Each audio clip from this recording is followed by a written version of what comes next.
2, 1. The sounds of the city. I drink vanilla decaf, grateful for the quiet and also for the charms next door, the rumbling city sounds, dogs barking down the block. You can rest in the sounds of the city. Something's going on, not intruding, but you relax, knowing it's always out there, and although you do not have to, you can anytime. Just walk out the door and see about those chimes. Check out that dog, or walk to Skylight Books to find out exactly what time the poet is going to read on April 14. Then go next door to Restaurant 62 and have a green salad with balsamic vinaigrette and a plate of pasta pomodoro. Or not.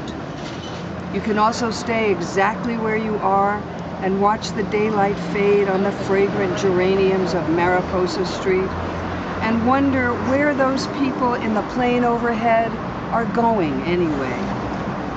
Or contemplate the spring evening more generally, have another sip of coffee, and settle in.